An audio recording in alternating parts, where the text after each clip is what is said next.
Ya, sepertinya selain IHSG, bursa global juga membara ya, Pak Fat ya. Ya, hari ini akan jadi topik kita. Nah, terus gimana potensi pergerakan IHSG selanjutnya nih kalau bursa globalnya juga membara nih. Boleh langsung dikasih aja nih Pak Fat insight-nya kepada my friends. Ya, jadi pagi semuanya. Mungkin hari ini mood pasarnya nggak terlalu bagus ya. Tapi saya mau coba recall dulu pembahasan kita waktu di akhir Februari, di mana saya minta secara khusus kepada Bapak Iwan, Wan tolong dong Wan bikinin skenario terburuk IHSG, skenario terburuk banking, blue chips, dan beberapa yang lain. Jadi pada saat saya minta tolong ke Iwan juga dan waktu pas kita tampilkan juga ke My Friends, memang bukan tendensinya buat nakut-nakutin enggak, tapi kita selalu bersiap untuk segala sesuatu yang memang di luar skenario. Dan kalau My Friends coba nonton lagi Tagar Insight di akhir Februari tersebut, kita juga menyebutkan bahwa ada baiknya menambah porsi cash. Jadi kalau misalnya sekarang cashnya nggak ada, harus ditambah.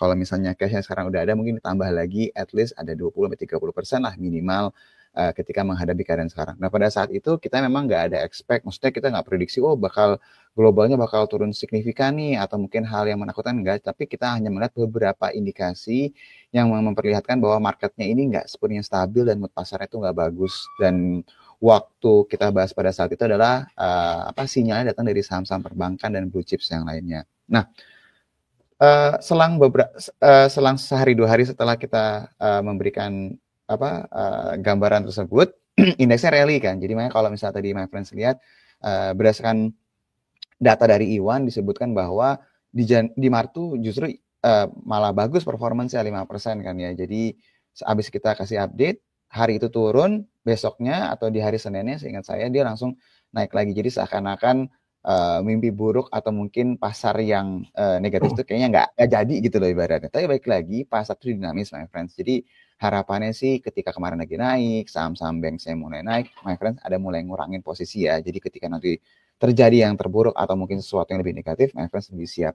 Saya akan tampilkan gambar yang sebenarnya jarang banget ya mau saya share ya, dan sebenarnya agak males sebenarnya jujur aja saya kasih lihat gambar ini gitu. Tapi mau nggak mau kita harus melihat ya, my friends, bahwa keadaan global sekarang secara keseluruhan itu dalam keadaan negatif semua. Jadi kalau my friends perhatiin, baik di bursa di Amerika Serikat, di Eropa, bahkan pagi hari ini kalau kita cek untuk bursa di Asia pun juga mengikuti pergerakan bursa di Amerika Serikat ya. Ini kalau my friends lihat Nikkei-nya untuk di Jepang minus 2,19%. Ini ada delay mungkin 5-10 menit ya.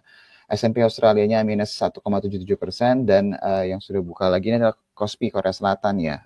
Ini minus 2,2%. Jadi kalau misalnya my friends perhatiin untuk mayoritas bursa baik di Amerika dan di Eropa hampir semuanya itu merah kecuali bursa di Rusia, semuanya merah. Itu memang mengalami penurunan 2%, 1,8%, atau bahkan untuk Nasdaq-nya sendiri yang memang isinya adalah saham-saham teknologi, saham-saham yang growth-nya itu signifikan gitu ya. Itu kemarin minusnya sampai 4%. Cuma satu yang kalau my friends perhatiin di sini ada yang plus, itu adalah fixed index ya. Nah, fixed index ini bukan, dia kebalikannya nih. Jadi kalau kita boleh bilang tuh fixed index itu indeks ketakutan gitu. Jadi kalau misalnya volatilitasnya naik gitu ya, indeks fixed indexnya naik kencang, berarti ada kekhawatiran resiko itu mengalami peningkatan, dan kalau dia semakin kencang naiknya berarti resikonya semakin besar.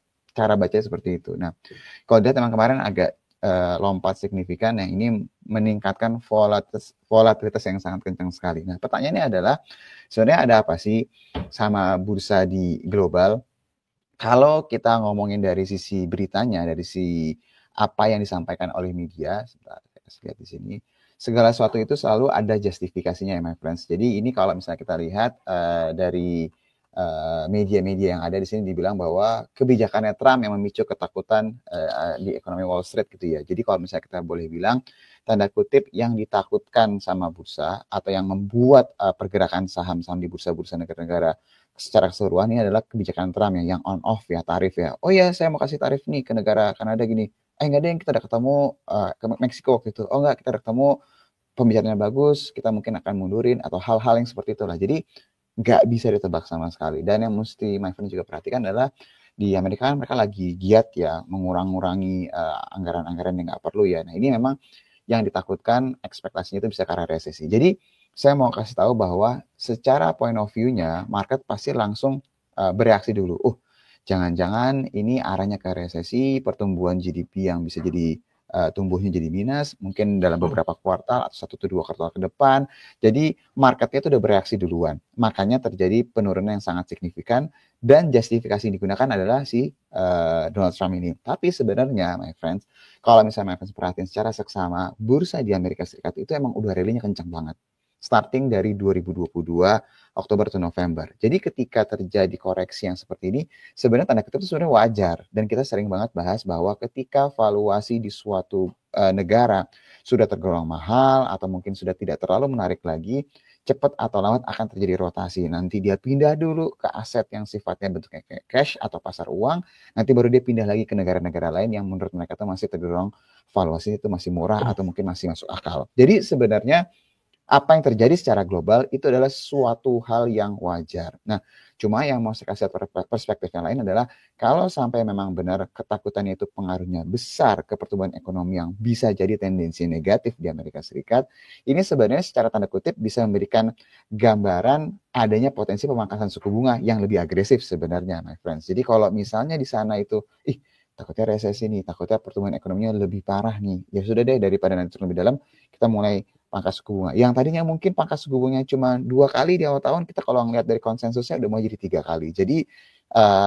ketakutan-ketakutan ini sebenarnya impact-nya secara tanda kutip itu bisa berimbas positif juga nih ke pemangkasan suku bunga yang akhirnya bagus juga buat Indonesia. Nah, jadi itu gambaran secara dari sisi globalnya. Nah, dari sisi Indonesia sendiri, ini kalau kita boleh bilang memang kita masih sedikit banget ya berita yang sifatnya itu positif yang bisa membuat marketnya tuh benar-benar sentimennya tuh positif banget. Nah, tadi kan Yuli sempat share ya mengenai berita dari Goldman Sachs yang memang menurunkan rating Indonesia. Coba saya share terlebih dahulu. Ini adalah potongan dari artikelnya sebentar. Jadi kalau misalnya my friends perhatiin secara seksama, di sini saya akan coba recap ya. Intinya adalah The Goldman Sachs itu downgrade Indonesia yang tadinya overweight jadi market weight. Jadi kalau misalnya my friends tanya, ini maksudnya gimana sih? Ibaratnya tadinya positif banget jadi netral lah gitu loh. Jadi dia bukan positif, netral sama negatif gitu ya, kalau kita boleh ngomong ratingnya. Nah ini yang tadinya overweight jadi market weight. Nah di sini juga kalau misalnya dilihat dari sisi sovereign bonds juga mereka downgrade, mereka bilang bahwa ya ini harus adjust nih ke netral nih. Tapi sebelumnya memang mereka menjagokan Indonesia lah kalau boleh dibilang. Nah pertanyaannya adalah sebenarnya apa sih alasannya mereka melakukan downgrade ini gitu loh. Apakah memang ini suatu hal yang memang harus ditakutkan atau ini suatu hal yang sebenarnya normal. Jadi saya boleh bilang bahwa hal seperti ini itu sebenarnya normal, tapi karena ini sifatnya berhubungan dengan portfolio investment ya, yang memang dia kayak hot money bisa keluar masuk kapan aja, keadaan ini itu harus benar diperhatikan dalam jangka waktu, jangka pendek. Itu normalnya pasti akan kerasa, mungkin sebulan, 2 bulan, atau bahkan beberapa bulan ke depan. Di sini, kalau misalnya my friends perhatiin, yang benar-benar menjadi kata kuncinya kalau my friends perhatiin di sini adalah mereka itu melihat bahwa mereka menaikkan proyeksi defisit budget atau budget defisitnya Indonesia di 2025 yang tadinya sekitar kisaran 2,5 menjadi 2,9. Jadi 0,1% di bawah pagunya gitu kan, 3% kan ya. Nah ini sebenarnya kalau my friends lihat, kalau sampai defisitnya naik, otomatis nih impact-nya akan kemana-mana nih. Kalau defisitnya naik, perlu pembiayaan lebih besar lagi, berarti isu untuk bonds-nya lebih besar lagi, nerbitin surat utang lebih gede lagi. Kalau supply-nya berlebihan tapi demand-nya nggak banyak, pasti akan mempengaruhi kuponnya yang pada akhirnya yield-nya itu nggak akan terlalu bagus buat Indonesia. Jadi ini impact-nya jadi kemana-mana. Nah, hal seperti ini, kalau my friends lihat adalah apa dasarnya dia menaikkan defisitnya itu, ternyata memang beberapa hal yang memang berhubungan dengan alokasi budget ya, di mana memang menurut mereka ini adanya hal-hal yang selama ini dilakukan sama inisiatif sama pemerintah saat ini sangat berpotensi sekali untuk menaikkan defisit ini yang tadinya 2,5 jadi 2,9. Sedangkan kalau my friends tanya, asumsi dari pemerintah sendiri itu berada di kisaran 2,53%. Jadi apakah mungkin defisit budgetnya naik? Ya bisa aja sih kalau nggak dari keadaan ini ya. Tapi baik lagi, mereka udah melihat terlebih dahulu dan angka 2,9% ini menjadi catatan buat mereka untuk melihat potensi ke arah sana. Nah ini sebenarnya risiko dalam jangka waktu dekat ya, atau mungkin jangka pendek beberapa bulan ke depan yang memang membuat impact-nya itu buat market tuh mungkin nggak terlalu bagus. Jadi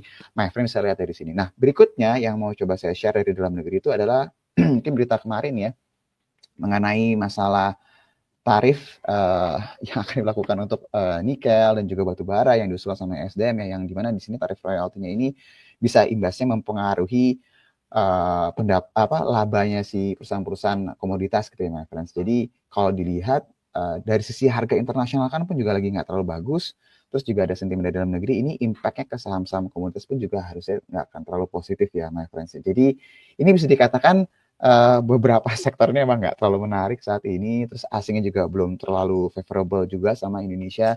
Jadi kita mungkin akan masih melihat turbulence yang cukup inilah kerasa lah ya. Jadi harapannya my friends tetap santai gitu ya, nggak perlu khawatir. Nanti coba kita akan cari saham-saham apa aja yang menarik. Nah, terakhir sebelum saya balikan lagi ke Yuli, sebenarnya dalam keadaan sekarang itu kita bisa ketemu saham-saham yang nanti ketika dirilis laporan keuangan di full year 2024 sama nanti di April mereka juga akan rilis kuartal 1 mana perusahaan-perusahaan yang pertumbuhannya masih double digit atau perusahaan-perusahaan yang memang kalau kita lihat dia masih punya potensi pertumbuhan nih my friends. Nah, nanti ketika kita ketemu perusahaan-perusahaan seperti ini dalam waktu dekat kita pasti akan ketemu nih. Dan dia juga indeksnya turun signifikan, dia turunnya nggak sesignifikan indeks gitu ya. Itu yang nanti akan menjadi pilihan-pilihan dan yang akan survive ketika marketnya itu sangat-sangat tinggi nih volatilitasnya. Nah, itu yang mungkin saya update ya untuk hari ini. Jadi harapannya cash yang sudah terkumpul beberapa waktu lalu bisa kita tunggu-tunggu dulu untuk mencari saham-saham